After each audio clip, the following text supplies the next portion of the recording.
열왕기하 19장 우리 20절에 있는 말씀 우리 함께 읽도록 합니다. 아모스의 아들 이사야가 히스기야에게 보내 이르되 이스라엘 하나님 여호와의 말씀이 내가 아수르 왕 사네립 때문에 내게 기도하는 것을 내가 들었노라 하셨나이다. 아멘.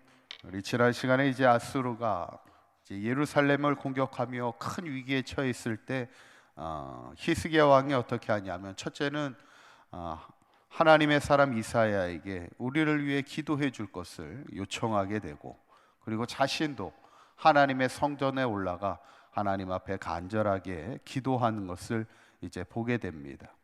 어쩌면 히스기야말로 위기 앞에 기도할 수밖에 없음을 아는 기도의 사람이었고, 누구보다도 하나님만을 의지하는 믿음의 사람임을 이제 보게 되죠.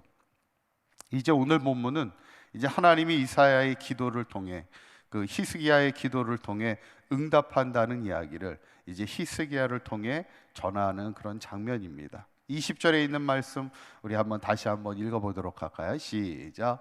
아모스의 아들 이사야가 히스기야에게 보내 이르되 이스라엘 하나님 여호와의 말씀이 내가 아수르 왕 사네립 때문에 내게 기도하는 것을 내가 들었노라 하셨나이다. 아멘. 마지막 구절에 뭐라고 나와요? 내게 기도하는 것을 내가 들었노라, 이렇게 이야기합니다. 어쩌면 기도하는 자에게 가장 큰 기쁨이 뭐겠어요? 기도할 때 하나님이 나의 기도를 들어주시는 것이 기도하는 자에게는 큰 기쁨이죠. 그때 하나님이 특별히 히스기야에게 내가 너의 기도를 들었노라 얘기하면서 두 가지를 통해 하나님이 이스라엘을 지키고 보호하여 주실 거라는 약속을 주시는 것을 이제 보게 되는데, 첫 번째 약속은 29절에 나와 있어요. 29절에 있는 말씀 한번 읽어봅니다. 시작. 또 내게 보일 징조가 이러하니 너희가 금년에는 스스로 자라난 것을 먹고 내년에는 그것에서 난 것을 먹되 제3년에는 심고 거두며 포도원을 심고 그 열매를 먹으리라. 아멘. 여기서 보면 내가 너에게 기도에 응답한 그 징조가 뭐냐면, 첫 번째는 금년에도 스스로 자라난 것을 먹고 내년에도 또 그것에서 난 것을 먹고 3년째에는 포도원을 심어 그 열매를 먹을 수 있다, 이 얘기를 합니다. 이 얘기는 뭐예요? 이 땅이 조금도 황폐되거나 어려움을 당하지 않을 거라는 얘기입니다. 보통 이렇게 나라에 전쟁이 있거나 이렇게 아수르를 통해서 공격을 받게 되면 땅은 어떻게 될까요? 다 회파당합니다. 우리나라도 6.25 전쟁이 있고 났을 때 이 땅이 완전히 폐허가 되잖아요. 전쟁은 땅을 황폐시키고 백성들은 유린당하게 됩니다. 전쟁 이후에는 백성들은 기근에 빠질 수밖에 없는 것이죠. 그런데 하나님이 이 땅에서 난 것을 먹게 된다는 것, 조금도 이 땅이 상함을 당하지 않도록, 황폐함을 당하지 아니하도록 하나님이 지켜주셔서 올해도 그렇고 내년도 그렇고 내 그 3년 뒤에는 이곳에 포도원이 있어서 열매를 먹을 수 있을 만큼 풍성한 땅으로 하나님이 지켜주실 것을 이야기하는 것이고, 두 번째 약속은 조금도 아수르가 예루살렘을 공격하지 못하게 하신다는 말씀인데 32절 33절에 있는 말씀입니다. 한번 읽어볼까요? 시작. 그러므로 여호와께서 아수르 왕을 가리켜 이르시기를 그가 이 성에 이르지 못하며 이리로 화살을 쏘지 못하며 방패를 성을 향하여 세우지 못하며 치려고 토성을 쌓지도 못하고 오던 길로 돌아가고 이 성에 이르지 못하리라 하셨으니 이는 여호와의 말씀이시라. 아멘. 32절을 보여주시면 이게 딱 그 당시 전쟁을 어떻게 하는지를 보여줍니다. 성을 공격할 때 화살을 쏘고 또 방패를 성을 향하여 세우고 또 토성을 쌓고 막 이렇게 공격을 하는 건데, 지금 아수르가 이스라엘을 그렇게 조금도 공격하지 못한다는 겁니다. 어쩌면 우리가 왜 그런 얘기 하잖아요. 이렇게 부모가 자식을 보호할 때 누가 내 자식을 괴롭히려고 그러면 뭐라 그래요? 털끝 하나 건들지 말라고 이런 얘기 하잖아요. 어쩌면 오늘 하나님이 아수르가 이스라엘을 털끝 하나 건드리지 못하도록, 조금도 화살 하나 쏘르지 못하도록 하고, 특별히 뭐라고 얘기냐면 왔던 길로 돌아갈 것이다, 이렇게 이야기하는 겁니다. 조금도 공격하지 못함을 얘기하는데, 정말 어떤 상황이 벌어지냐면 35절에 그 상황을 벌어지게 되는데, 한번 읽어볼까요? 35절 시작. 이 밤에 여호와의 사자가 나와서 아수르 진영에서 군사 18만 5천 명을 친지라. 아침에 일찍 일어나 보니 다 송장이 되었더라. 뭐가 되었다고요?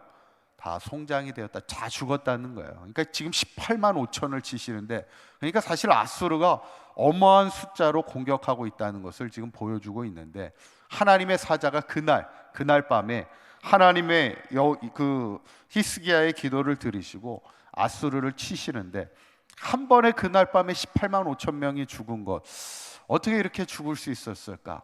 이 성경학자들은 아마 역병이 돌아서 갑자기 이렇게 한순간에 죽지 않았는가 이렇게 생각을 하게 되는데, 그만큼 하나님이 이스라엘 백성을 공격하지 못하도록, 털끝 하나 건드리지 못하도록 하나님께서 보호하셔서 결국 아수르 왕은 18만 5천이라는 어마어마한 군사가 하루 한밤에 죽게 되니까 결국에 왔던 길로 다시 돌아갈 수밖에 없음을 보게 되는 거죠.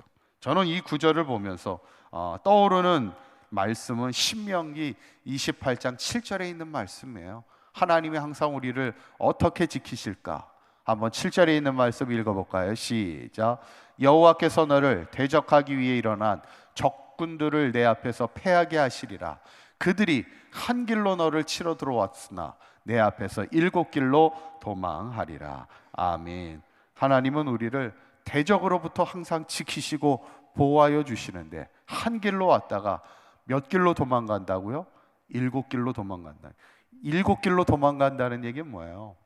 공격할 때는 한 곳으로 왔지만, 이게 공격하려다 보니까, 자기가 되려 공격을 당하다 보니까 정신없이 도망가다 보니까 여기저기로 막 정신없이 7길로 흩어져 막 서둘러 도망가게 되는 그 모양을 얘기하고 있는 겁니다. 이 모든 것이 어떻게 이런 역사가 일어날 수 있었어요?